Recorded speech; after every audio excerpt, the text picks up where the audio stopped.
Un juego que va más allá de 90 minutos. Más que 22 personas detrás de una bola y un estadio colmado de aficionados.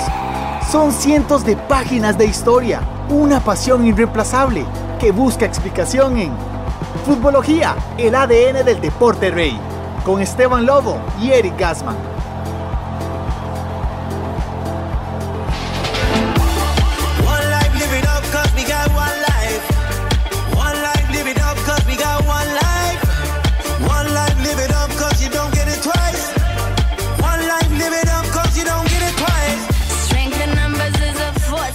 Momento de Futbología, este espacio que Radio Monumental pone a su disposición para que podamos conversar sobre el ADN del deporte rey.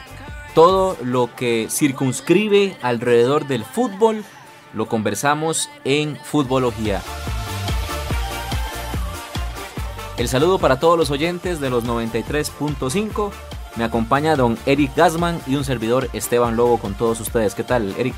Gracias, Esteban, y gracias a todos los amigos oyentes que nos acompañan en este programa. Hoy vamos a tocar un tema que se las trae porque nos encanta el fútbol, pero creo que el fútbol tiene mucha relación con la política, y en este caso la política del fútbol es la Federación Internacional de Fútbol Asociación, que es la FIFA, ente regulador del deporte rey, y del cual vamos a estar comentando muchísimos temas: realización de mundiales, polémicas, datos estadísticos, muchísimas cosas que giran alrededor de lo que es la FIFA.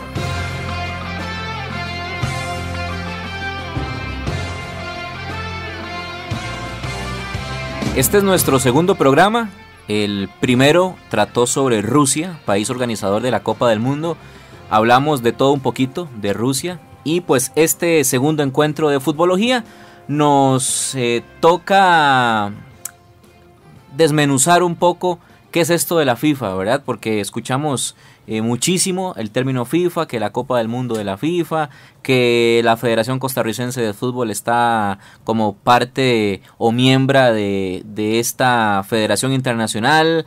Digamos que es como el papá de todas las federaciones futbolísticas alrededor del mundo. Bueno, hoy queremos ahondar, hoy queremos profundizar en todo lo que la FIFA hace, no solamente organizando una Copa del Mundo, sino cuando se ha visto manchada de polémica, todo el tema de los dineros, todo el tema de la organización y muchas curiosidades que uno, investigando un poquillo más a fondo, se va dando cuenta, y existe mucho de la FIFA más allá de una bola de fútbol, ¿verdad, Eric?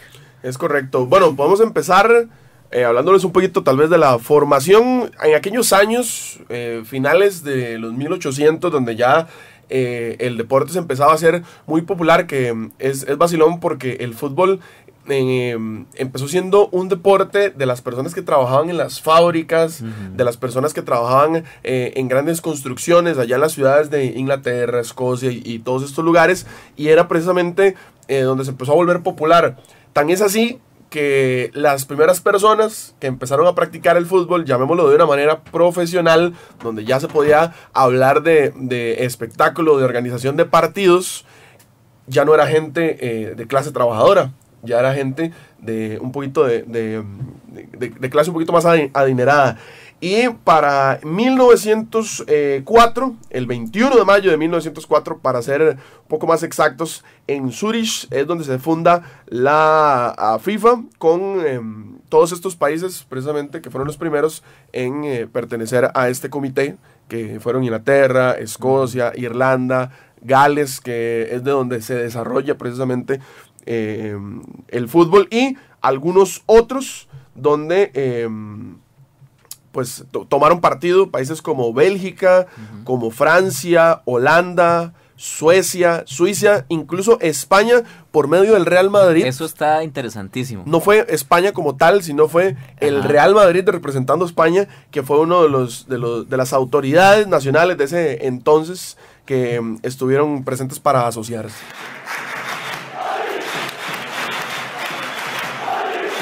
Qué interesante. Aquí es donde uno se da cuenta de lo que significa no solamente el Real Madrid como club, sino que podríamos estar hablando de que el Real Madrid, en efecto, es un club fundador de lo que hoy conocemos como FIFA, ¿verdad? Porque en aquel momento era una institución en formación, incipiente, que llaman. Bueno, ya el Real Madrid empieza a mostrar su categoría, digamos, y a mostrar su importancia dentro de la historia del fútbol, no solamente como un club, sino incluso podemos decir, como miembro fundador de la FIFA. Antes de que fuera esta unión, como bien decía Eric, Inglaterra es el papá del fútbol, por decirlo de alguna forma.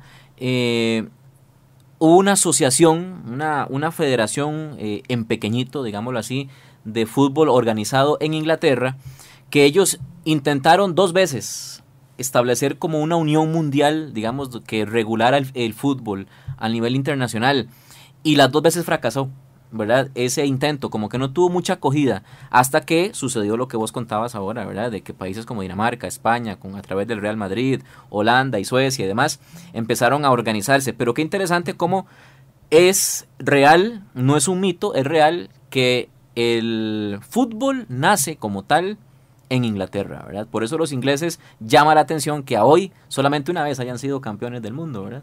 Sí, incluso, bueno, por esos años donde ya empezaba la FIFA a dar sus primeros pasos, no fueron pasos exitosos, porque primero eran una organización bastante pequeña, podemos decirlo, con una poca cantidad de países. Incluso se intentó realizar el primer torneo internacional en 1906, pero no se pudo realizar. Fue un deséxito completo. Fue un desastre y no se pudo realizar. Entonces, bueno, ¿qué se pensó para ese momento? Que había que globalizar un poco más la organización del fútbol. Ya para esos años, ingleses que habían viajado a países como Argentina, como Brasil, a Chile, ya habían expandido un poco el deporte de una forma amateur, por supuesto, y ya para lo que fue los años posteriores se lograron afiliar o más bien fuera de Europa se lograron extender a países para que pertenecieran a la FIFA, como Sudáfrica, que se ligó a la FIFA en el 2009. Ese es un dato curiosísimo, el de Sudáfrica. De hecho, Joseph Blatter, en días antes de la inauguración del Mundial en Sudáfrica en 2010, decía que uno de los motivos que más influyó a la hora de elegir a Sudáfrica en la votación de todos los miembros fue ese, justamente de lo que estamos hablando ahorita, ese origen que tuvo la FIFA.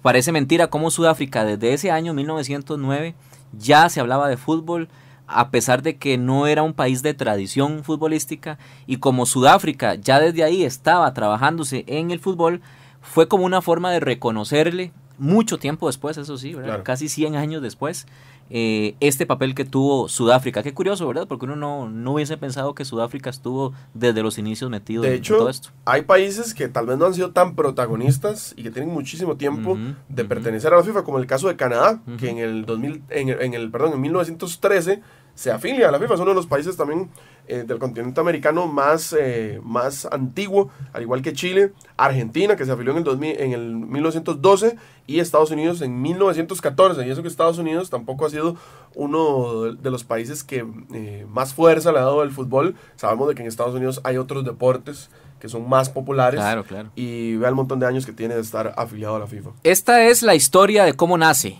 la FIFA. La FIFA tiene 211 asociaciones, o sea, 211 miembros. Imagínate, el Mundial solamente acoge 32, ¿verdad? 32 países. Hasta ahorita. Hasta ahorita, porque ya luego vamos a hablar de eso también. Por eso es que uno llega a entender que quieran hacer un Mundial con más equipos, con más países, porque son 211 asociaciones. O sea, ni siquiera el 25% está clasificando a un Mundial en este momento, ¿verdad? Imagínense que la FIFA tiene 18 países más que la Organización de las Naciones Unidas. Eso es exagerado. Tiene 3 menos que la Asociación Internacional de Federaciones de Atletismo y 4 menos que la Federación Internacional de Baloncesto. Por eso la FIFA es tan poderosa. Y a mí me llama mucho la atención que, por ejemplo, en otros deportes hay diferentes organizaciones globales que rigen los deportes. Te pongo el ejemplo del boxeo. Hay diferentes consejos o organizaciones de boxeo. Sin embargo, para el fútbol solo tenemos uno. No es como que haya otra organización que también se encargue de hacer torneos por su parte. Y la FIFA es en este caso el que rige el fútbol a nivel mundial. Que ahorita vamos a hablar, por ejemplo, de quién hace las reglas, por qué se forman y cómo está conformado. ¿Qué eso podríamos pasar? ¿Cómo está conformada la FIFA? Esteban, ¿cuáles son las confederaciones a las cuales la FIFA distribuye todo su trabajo a nivel global? En América tenemos la CONCACAF, que es nuestra, la federación nuestra, ¿verdad? Que incluye todo lo que es Centroamérica, todo lo que son las islas, Antillas, todo lo que es el Caribe, y Norteamérica, ¿verdad? Que va a organizar la Copa del Mundo del 2026, ¿verdad? Canadá, México y Estados Unidos. Eso es CONCACAF. CONMEBOL es Suramérica, ¿ok? CONMEBOL es Suramérica. Tenemos la UEFA, que es la Confederación Europea, la Confederación Africana, la Confederación Asiática. Es muy interesante porque, por ejemplo, hay un caso particular que es Australia. Australia siempre compitió por su zona geográfica, evidentemente en Oceanía, ¿verdad? Que es el continente al que pertenece. Pero claro, Australia se daba cuenta que competía y siempre ganaba la zona oceánica, pero nunca iba a los mundiales. ¿Por qué? Porque Oceanía no tenía pase directo. Oceanía siempre iba a repechaje o con CONMEBOL o con Asia, y los australianos se hartaron, se cansaron y dijeron, ¿para qué? ¿Para qué estar ganando Oceanía todo el tiempo si no estamos yendo a los mundiales? Se pasaron a la Confederación Asiática, hubo una licencia especial, y desde que se pasaron a la Confederación Asiática han ido a todas las últimas 3 Copas del Mundo. Que es algo que puede cambiar porque con la conformación de los equipos para el Mundial del 2026, que van a pasar a ser 48, ya la Confederación de Fútbol de Oceanía va a tener una plaza completa. Directa. Entonces probablemente vayan a devolver otra vez a Australia para que haya competencia, ¿verdad? Porque los demás equipos de las islas de Oceanía, en cuanto a competencia, no son tan fuertes. Además, la FIFA está conformada por muchísimas comisiones, que son las que se encargan de regir toda la parte organizacional. Por ejemplo, está la Comisión de Desarrollo, la Comisión de Grupos de Interés de Fútbol, la Comisión de Medicina, la Comisión Organizadora de Competiciones, la Comisión de Árbitros, la de Finanzas, Gobernanza y Control, Federaciones Miembro, Comisión de Estatutos de los Jugadores, Auditoría de Conformidad, Comisión de Apelaciones, Comisión de Ética y la Comisión Disciplinaria. Ok, todo eso conforma la FIFA. No solamente se trata de hacer Copas del Mundo cada 4 años, hay un montón de cosas que la FIFA se encarga. Incluso hay algunas organizaciones benéficas que, con todos los temas de corrupción que han pues empañado un poquito la FIFA, que más adelante en el próximo bloque vamos a hablar mucho de eso, mucha gente ha dicho que ha sido una cortina de humo, ¿verdad? Todas estas actividades benéficas, de repente dineros que se destinan para construcción de obras deportivas para gente de escasos recursos, pero bueno, ese es otro tema. Pero sí es interesante ver cómo la FIFA es toda una estructura jerárquica inmensa. Y te puedo dar un dato dele. curioso. Ajá, dele. La forma legal de la FIFA es asociación caritativa. Ah, ok, muy bien. Casi que una asociación sin fines de lucro. Ajá. O lo lucro para darlo, devolverlo, ¿verdad? FIFA Caritas. Sí, esa es la forma legal que tiene la FIFA. Curioso, porque no se ponen rojos, ¿no? Yo creo que no. No se ponen ahorita más adelante vamos a ver todo el montón de dinero que recauda la FIFA en organizaciones de torneos, patrocinios y demás. Eric, estamos casi llegando al cierre de este primer bloque y no podemos terminarlo sin hablar de las figuras importantes que ha tenido FIFA. Han tenido muchos presidentes desde los inicios, pero yo creo que hay figuras trascendentales. Por ejemplo, Jules Rimet, ¿verdad? Que fue el primero bajo cuyo mandato se hizo la primera Copa del Mundo, y además el trofeo, la copa, que en ese momento no era tan copa, sino que era una figura diferente, se llamaba así, el trofeo Jules Rimet. El que robaron. El que robaron, exactamente. João Havelange, el brasileño, fue el primero bajo mandato de la FIFA en el cual conocemos la FIFA como la tenemos hoy. O sea, él le dio una expansión más comercial. Fue el que empezó a meter el asunto del negocio en el fútbol. Vamos a hablarlo claramente. João Havelange, que en paz descanse, muy amigo del Chaco Sasso, dicho sea de paso, el expresidente de la Federación Costarricense de Fútbol, y por ahí se decía que su amistad era algo extravagante, con paseitos a Medio Oriente, andaban en camello, en fin, eran muy amigos, ¿verdad? Dos amigos con mucho dinero, ¿verdad? Que murió, por cierto, siendo presidente de la FIFA. Exacto. Y lógicamente Joseph Blatter. La oportunidad también de hablar de una grande personalidad del fútbol de Costa Rica, Isaac David Sasso Sasso. ¿verdad? Joseph Blatter, el suizo, y el actual presidente, ¿verdad? De la FIFA, quien... Gianni Infantino, quien le ha tocado bailar con la más fea, como decimos, porque es el que ha tenido que ver cómo le lava la cara a cómo la FIFA. lava la cara, exactamente. Ahí hay un dato curioso con los presidentes. 3 de ellos han fallecido siendo presidentes de la FIFA sin haberse retirado, a pesar de que cada 4 años se hacen elecciones. Hay muchos que fueron reelectos. Jules Rimet, como lo comentaba ahora Esteban, Stanley Rose, que murió en el 74 y que fue sustituido por Joao Avalanche, y también él falleció en el 98 y ya sustituido por Joseph Blatter. Sé que muchos me hacen responsable de las acciones y la reputación del fútbol internacional. Yo no puedo monitorear a todo el mundo todo el tiempo. ¿Qué tal si despedimos este bloque presentando el himno de la FIFA, que no es nada más ni nada menos que el himno del Fair Play? Yo confieso que hasta hoy descubrí que el himno del Fair Play es el himno de la FIFA. Yo pensé que eran dos diferentes. No, es el mismo que nos llama la atención. Ahora lo estábamos comentando extra micrófonos, que normalmente se utilizaba para el ingreso de los jugadores y para este mundial no se está haciendo, ¿verdad? Y hace falta. Sí, con la banderita como amarilla, y con esa emoción, sí, ¿verdad? Tampoco están sacando la bandera del Fair Play. No.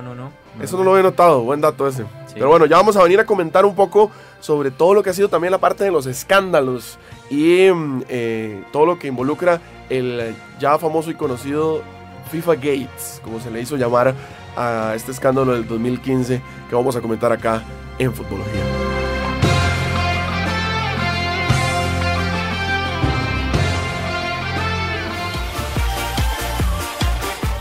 Seguimos en Futbología, el ADN del deporte rey, acá en Monumental, la radio de Costa Rica. Saludos para don Víctor Peralta, quien nos ayuda con la edición de este espacio, quien siempre está muy sonriente, ¿verdad, Eric? Muy sonriente. Le encanta el programa. Le encanta el programa. Eso es bueno saberlo.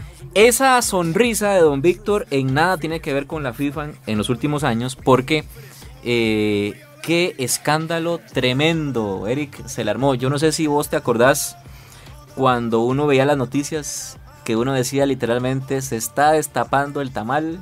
Y todos están saliendo embarrados, es que ese fue el problema. Todo mundo embarraditititico. Yo creo que desde antes ya se sospechaba, o uno ya más o menos podía intuir que había algo que no estaba saliendo o haciéndose bien, porque había muchas cosas, muchos puntos, muchas decisiones que se estaban tomando que uno decía, ¿cómo? O sea, ¿cómo pasó esto por toda la organización, que ya les comentamos lo grande que es FIFA por dentro, y cómo se llega a dar solo porque el presidente decía, o de un pronto a otro, nunca conferencias hubo un de proceso. prensa rarísimas donde convocaban a una conferencia. Recuerdo una conferencia de don Joseph Blatter, duró 5 minutos para desmentir los primeros chismes que iban saliendo, según él, ¿verdad? Era un secreto a voces. Al menos yo nunca me imaginé que un costarricense iba a estar pero tan involucrado. Tal vez sí, uno decía, bueno, ya uno había escuchado que don Eduardo Lee tenía algunas intenciones un poco más grandes de aspiraciones, de puestos, pero que en esa estructura que se estaba dando en torno al FIFA Gate, que estuviera tan alto don Eduardo ahí adentro, ¿verdad? Uno fue puña, era como decir, y más uno que es futbolero, uno decía, qué lástima, y venimos saliendo del mundial tan brillante que tuvimos en Brasil. Todo ahora, fue como tan convulso, ¿eh? Es manchadísimo ver las tomas del mundial y ver a Eduardo Lee, ¿verdad? Claro, bueno. Yo diría que se habla más de lo que es, honestamente. Me parece que la FIFA ha ido más bien en la dirección, de nuevo, a la transparencia y en muchas otras situaciones que obviamente en una organización tan grande probablemente habrá alguna situación que se haya dado de alguna persona, pero específicamente a la organización no hay corrupción. Está escuchando Futbología, el ADN del deporte rey. Y hay que recordar, igual para ir contextualizando, para la gente que tal vez no recuerda o no sabe del todo ¿Qué era el FIFA Gate, claro. Todo se da muy del lado del continente americano. Entonces, también por eso es que en este caso Eduardo Lee se ve implicado, a pesar de que él en ese momento formaba parte del comité ejecutivo de la FIFA.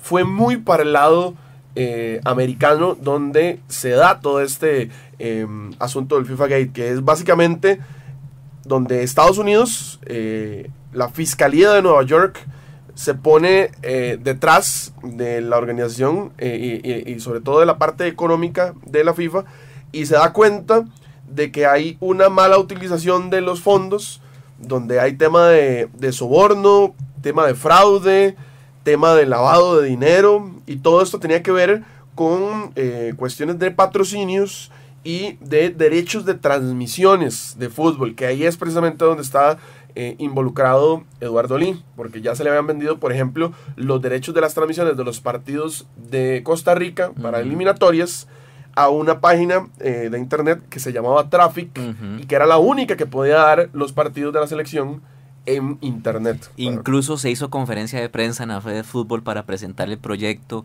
un mes antes, Eric, de que todo esto estallara. Entonces estaba fresco, estaba muy fresco.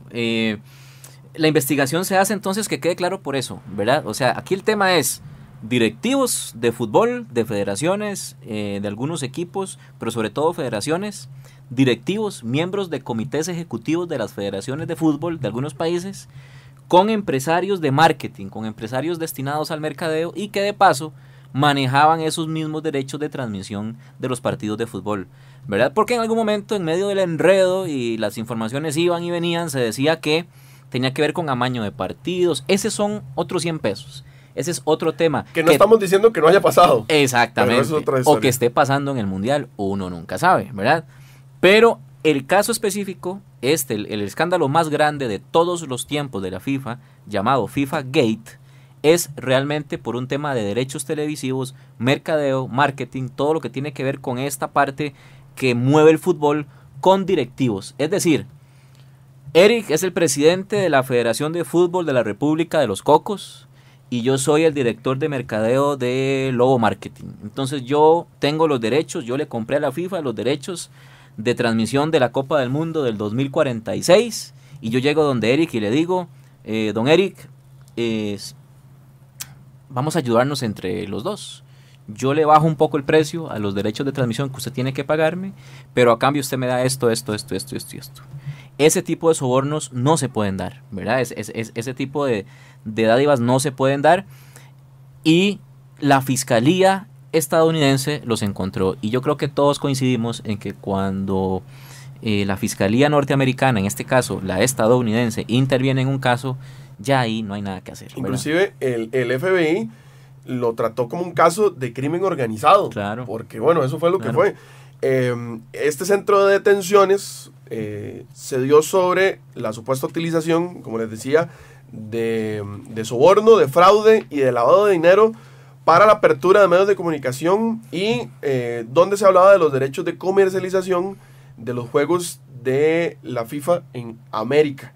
Y se estima que estaba tasado en 150 millones de dólares, que por lo menos 110 millones de esos 150 eran sobornos relacionados con la Copa América Centenario, que fue la que se realizó en el 2016 en Estados Unidos. Y toda esta acusación del soborno se utilizó para intento de influir en los contratos de patrocinios de ropa, procesos de selección para futuras Copas del Mundo, elecciones presidenciales también. O sea, había todo un tema de favores alrededor de todo este dinero, inclusive con el tema de la Copa América también, que se disputó en Chile en el 2015. Hubo personas involucradas de algunas empresas como esta Traffic que mencionábamos anteriormente, que Alejandro Bursaco, que era el CEO de esta empresa, y José Guahuila, de una empresa llamada Full Play, que se estaban distribuyendo básicamente 100 millones de dólares para los derechos de estas transmisiones. Entonces sí fue un tema bastante ácido, donde se tocaron las organizaciones más internas de la FIFA que no contaban con Chuck Blazer. Exacto. Que es el cabo suelto, llamémoslo así. Que en paz descanse. Que en paz descanse don Chuck Blazer, que es el que al final la FIFA presiona y le dice, si usted nos dice todo lo que está... el FBI es el que lo presiona y le dice, si usted nos cuenta todo lo que está pasando adentro de la FIFA, le bajamos su pena, no va tantos años a la cárcel, lo podemos dejar libre por fianza, etcétera, etcétera, etcétera. Ni lerdo ni perezoso, Chuck Blazer dijo, ok, está bien, empezó a recabar evidencia, grabó reuniones con dirigentes de la FIFA, donde él estaba, con otros dirigentes como don Eduardo Lee, altos empresarios de las empresas estas de mercadeo, entre ellas Traffic, y bueno, como decimos, ¿cómo es que se dice en los juicios? El testigo de la corona fue Chuck Blazer, ¿verdad? Que era un señor de avanzada edad, que usted lo veía y parecía San Nicolás, ¿verdad? Pelo alborotado, barba blanca larga. Ajá, exacto, todo desaliñado. Chuck Blazer traía cola, que le majaran de hace mucho tiempo, ¿verdad? Recordemos que Chuck Blazer fue secretario general de CONCACAF, y se dice que con las copas oro tenía su agosto, ¿verdad? Usted sabe que el negocio de Chuck Blazer era tan grande que se le llegó a descubrir que él tenía en una de las Trump Towers en New York, que podemos decir que son de los edificios más caros que hay en Nueva York, tenía un apartamento exclusivo para sus gatos. Ok.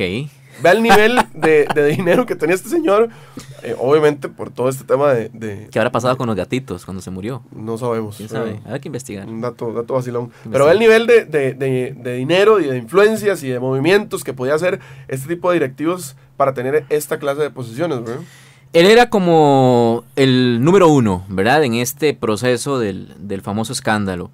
Luego aparece el nombre de Jeffrey Webb, ¿verdad? De Islas Caimán. Que ahorita, ¿por qué digo el país de procedencia? Porque ahorita voy a hacer un comentario al respecto, de Islas Caimán.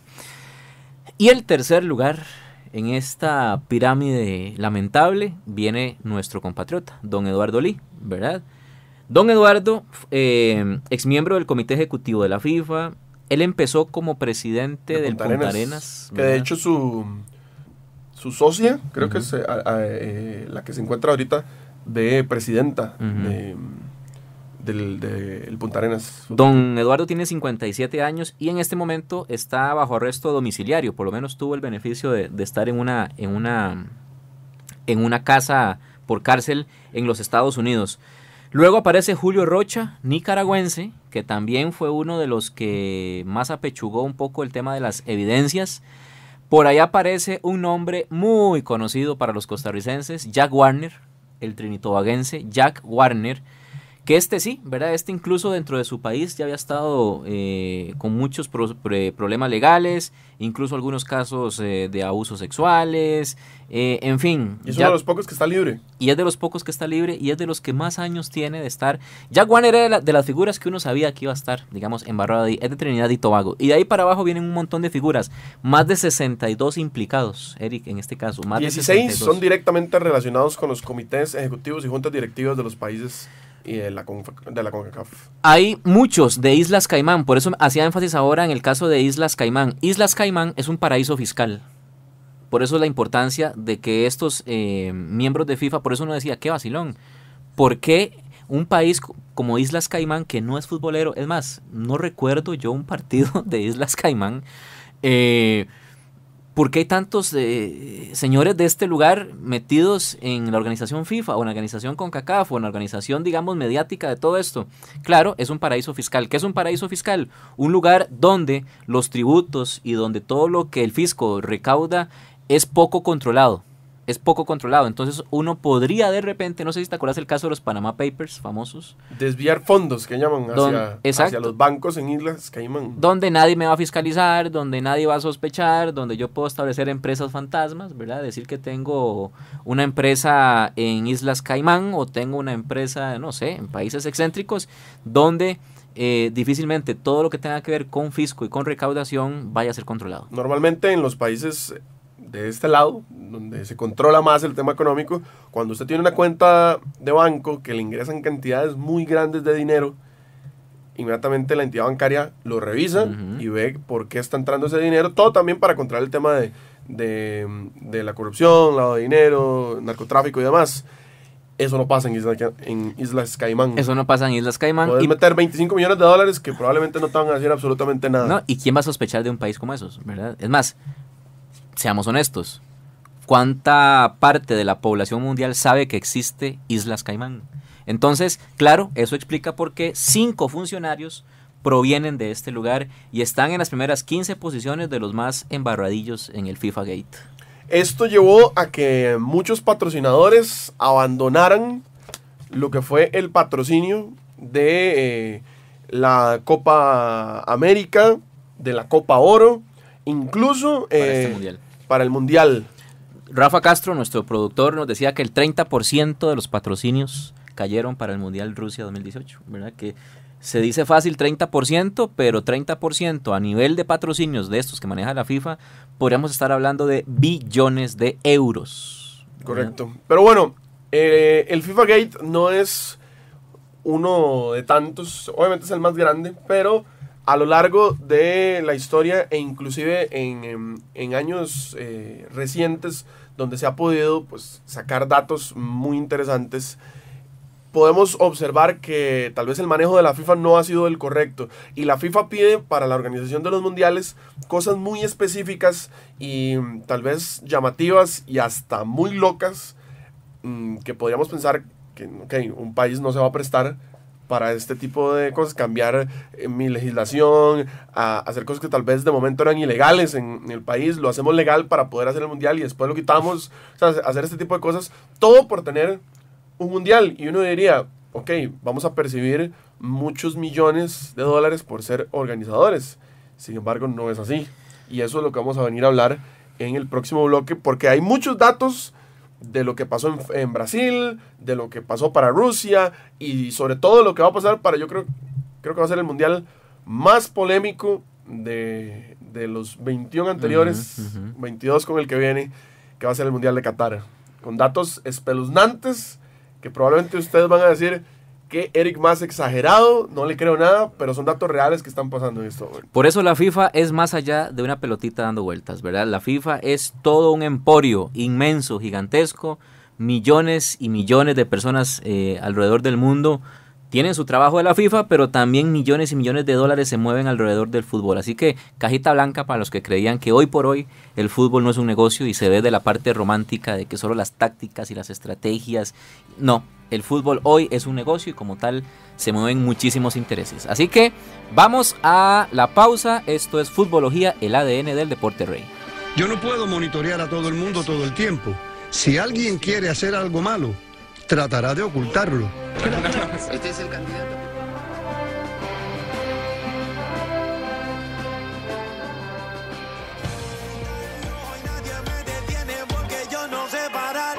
En Monumental, la radio de Costa Rica, usted escucha Futbología, este espacio donde tratamos de abarcar elementos importantes alrededor del fútbol, porque el fútbol no solamente es lo que pasa, lo que sucede dentro de la cancha, sino también un montón y un sinfín de cosas alrededor. Hoy hablando de la FIFA, en este espacio particularmente tratando de entender un poco la estructura, la historia, curiosidades, todo lo que gira en torno a la Federación Internacional de Fútbol Asociado, FIFA. Eric, ¿te has preguntado, por ejemplo, qué requisitos tiene que tener un país para ser nombrado sede de una Copa del Mundo más allá de intereses políticos? Sí, o intereses políticos.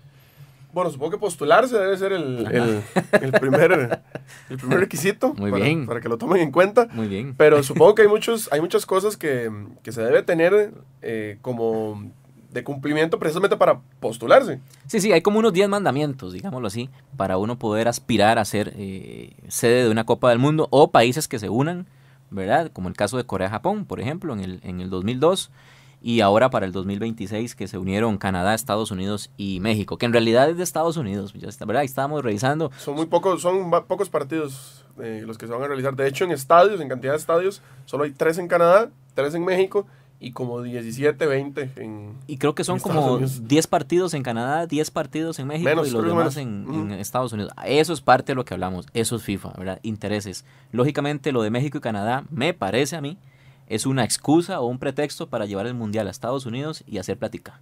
Eso es todo. Pero bueno, parte de la FIFA. Importante, tiene que haber un respaldo del gobierno de cada país. Es decir, no puede ni siquiera postularse sin que antes el gobierno, qué sé yo, que de repente la Federación Rusa se haya postulado como candidata y luego, mejor pedir perdón que pedir permiso, y luego hablo con el gobierno a ver si nos apoyan. No, tiene que haber primero un apoyo fundamental del gobierno. Tenés que tener en tu país por lo menos 12 estadios modernos para 40,000 espectadores mínimo.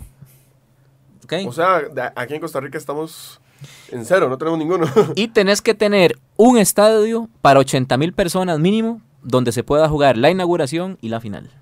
¿Ok? Ojo con esos requisitos. Todos los estadios de la Copa del Mundo tienen que tener tribunas, palcos, o sea, no pueden haber graderías. Tiene que tener tribunas, palcos VIP y amplia zona mixta para la prensa. Eso es muy importante. O sea, vaya sacando cálculos, ¿verdad? Tener una economía y una sociedad estable. Es decir, ellos tienen algunos parámetros con respecto a gastos e ingresos. O sea, que el costo-beneficio para el país sea positivo. Exactamente.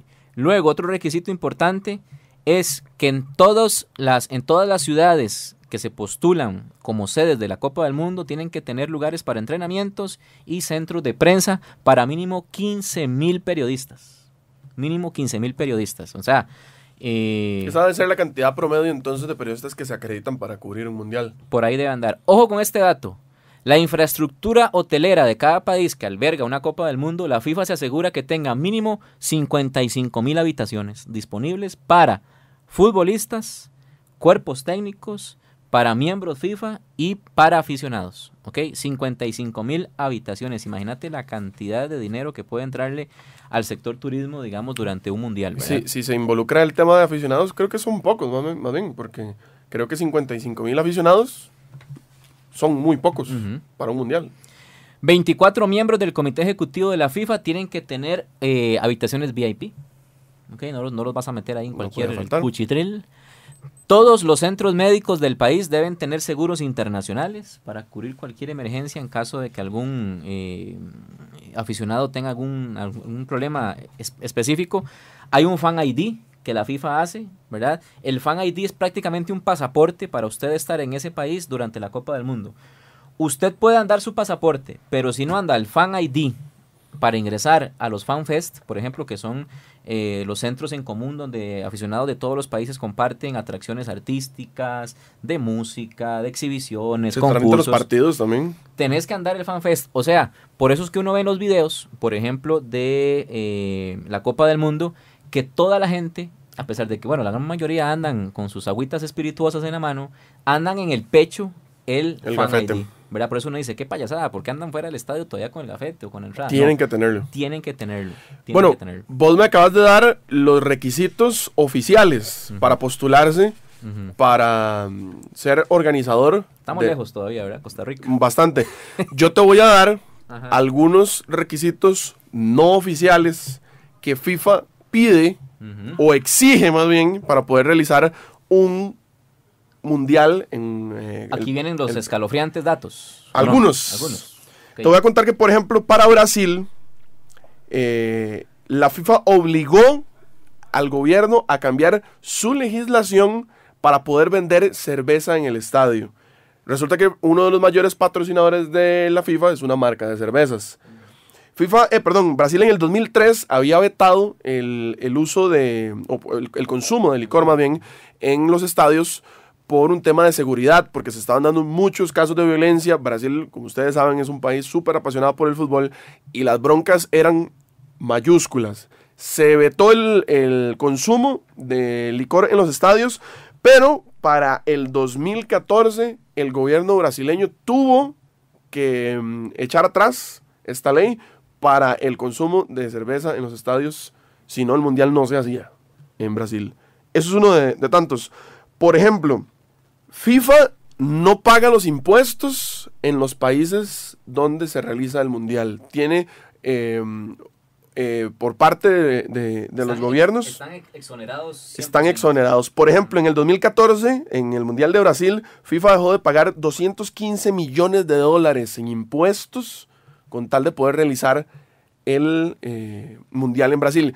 Y uno diría, ok, es que la recaudación que está teniendo Brasil por cuestión de entradas a los estadios, o toda la parte turística es muy grande, puede ser suficiente. Pues resulta que todo, absolutamente todo lo que se hace en los mundiales, entradas a los fanfests, como decías ahorita, las entradas a los estadios, todo el tema de patrocinios, todo se lo lleva la FIFA. No queda nada en el país organizador. Por eso es que la mayoría de los estadios, después de una Copa del Mundo, si el país organizador o los gobiernos locales no tienen la capacidad económica para darles mantenimiento, se pierden. Yo estaba leyendo un día de estos que uno de los estadios donde jugó Costa Rica, incluso no sé si es el de Fortaleza, me parece, hoy está hasta Zacate, digamos, ¿cómo te dijera? Es casi Estaba abandonado. Totalmente en un estado de abandono. Estaba convertido en un parqueo para autobuses. Increíble, increíble. Claro, porque FIFA le interesa durante la Copa del Mundo, pero ya después no se sabe qué es lo que pasa o qué van a hacer con él, ¿verdad? Dependiendo del país donde se vaya a realizar la Copa del Mundo, FIFA también pone algunas condiciones a los gobiernos, sobre todo por el tema de la seguridad. En el 2010, que se realizó el Mundial en Sudáfrica, se creó en conjunto con el gobierno lo que se llamó la Corte de la FIFA. Esto se hacía para procesar a las personas que dentro de todas las cuestiones que estuviera organizando FIFA cometieran algún delito. Entonces, te voy a contar un caso que fue bastante famoso allá en Sudáfrica, de 2 zimbabuenses que le robaron a un grupo de periodistas todos sus equipos, cámaras, micrófonos y demás. Para que veas cómo funcionaba esto. Ellos hicieron el robo el miércoles, los detuvieron el jueves y el viernes fueron condenados a 15 años de prisión. Ahí están pagando todavía los 15 años de prisión. Todo porque la FIFA necesitaba procesar rápido los incidentes delictivos que ocurrieran en todos los campos del Mundial para, digamos, cuando termine el Mundial, me voy limpio. No pasó nada, no le dejé nada al país.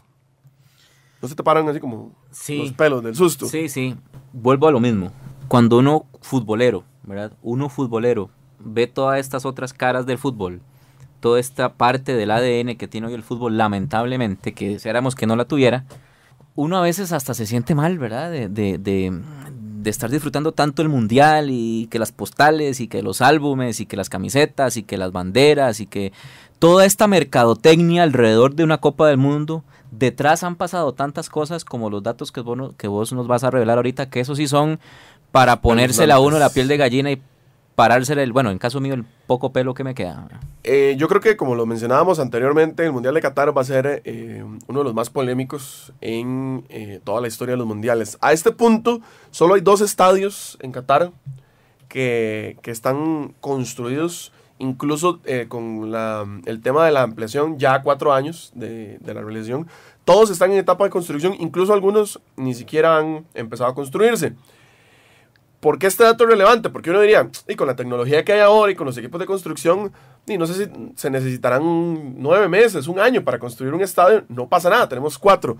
Bueno, resulta que por el tema de las temperaturas que se dan en Qatar, que llegan hasta los 50 grados, ustedes podrán entender que nosotros aquí a veces con 30 ya nos estamos muriendo de calor. Por eso, Eric, por eso ese mundial se va a jugar en noviembre y diciembre del 2022. Correcto. O sea, vamos a estar en Navidad con Copa del Mundo. Vayan recordando eso, en el 2022 el mundial se jugará en Navidad. Correcto. ¿Qué ha pasado con todo el tema? Hasta este momento, hoy, se han muerto 1,200 personas en la construcción del estadio. Y se proyectan que para el 2022, más de 4,000 personas, más de 4,000 constructores de estadio habrán muerto por la cantidad de calor que hace y tener que trabajar bajo ese sol y bajo ese calor seco de ese desierto para poder construir los estadios. ¿Cómo le queda? Qué triste, porque ahí es donde uno dice, bueno, ¿y los derechos humanos? ¿Y dónde está la ONU? ¿Y dónde están todas las organizaciones internacionales? Ya lo decíamos en el primer bloque de nuestro programa. La FIFA tiene más miembros que la mayoría, por no decir todas, los organismos internacionales. Por eso la FIFA, insistimos en esto, y por eso este programa de futbología de hoy está destinado a la FIFA. La FIFA no es solo organizar una Copa del Mundo. La FIFA no es solo organizar un deporte. no solamente es dar los lineamientos de un deporte, sino que vean este tipo de cosas. En Sudáfrica pasó también, en Sudáfrica mucha población sudafricana falleció para que se lograra sacar la tarea con la organización de la Copa del Mundo. Es complicado, Eric, aquí es donde uno dice, qué lástima que el fútbol pase en este tipo de situaciones. En Qatar hay mucho petrodólar, en Qatar hay mucho dinero.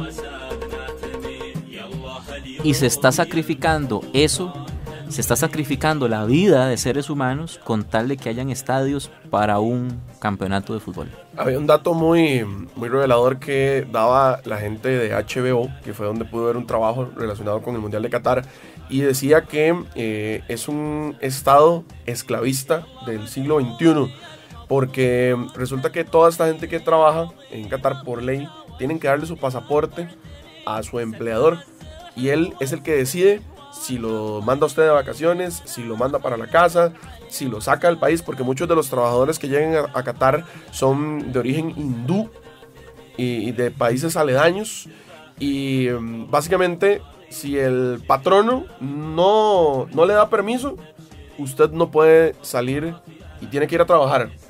Y si usted no va a trabajar, lo meten a la cárcel, no es que lo despiden, lo meten a la cárcel. Por eso es que todo este tema se vuelve tan polémico, porque como les decía, solo 2 estadios están construidos hasta este momento. Incluso yo estaba escuchando que muchas afecciones en la salud, los que no fallecen por las altas temperaturas en la construcción, cuando ya algunos escenarios, cuando ya algunos estadios están terminados o están en la fase final, muchos de ellos van a tener aire acondicionado, aire temperado, para que el futbolista pueda desempeñarse mejor. Que esos que están trabajando en la construcción de estos escenarios, al hacer las pruebas de aire acondicionado, imagínate que pasen unas 12 horas trabajando ahí adentro, salen de ahí hacia sus casas, la clase humilde, la clase trabajadora de Qatar, hacia sus casas, eso está empeorando la salud de ellos, porque es un clima desértico, árido.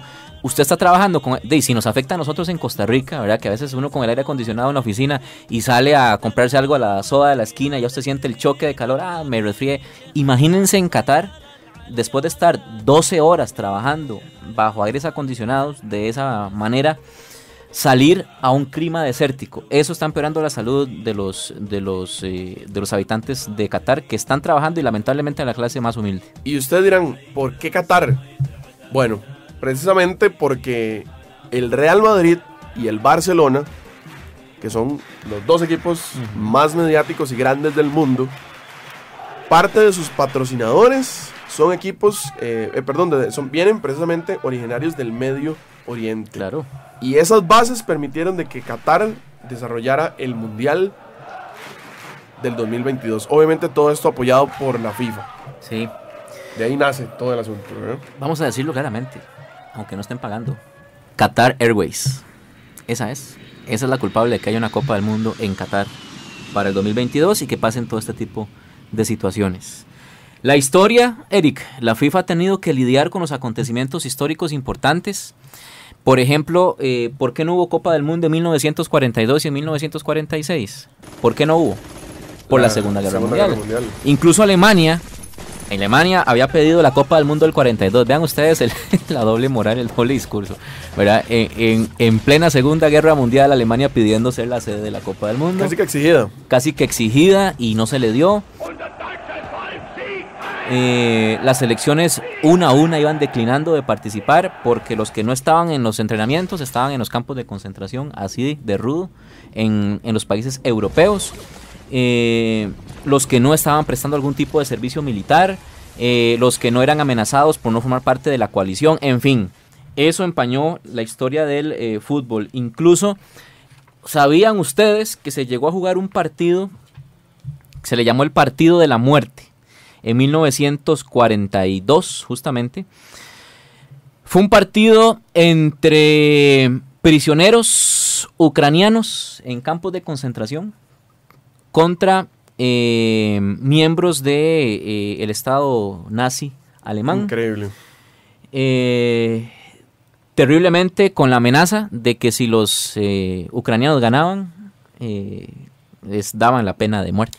Otro dato ahí curioso de la historia de los mundiales fue el de Argentina 78. En ese entonces, la presidenta María Estela Martínez de Perón fue derrocada por el golpe de estado cívico-militar encabezado por Juan Rafael Videla en aquel entonces, y estuvo a punto de no realizarse el mundial del 78 allá en Argentina. Porque justamente para defender la libertad y la dignidad del hombre, la Argentina tuvo que enfrentar este tremendo problema de una guerra en la que pagó precio de sangre. Incluso se da aquel recordadísimo partido donde Argentina le gana 6-0 a Perú y logra clasificarse a la final por encima de Brasil, que lo hicieron jugar antes del partido, no lo jugaron al mismo tiempo, sino que lo hicieron jugar antes, por lo que ya Argentina sabía cuántos goles tenían que meter. Y se habla de que este señor, junto con Joao Havelange, que fue el presidente de la FIFA en ese momento,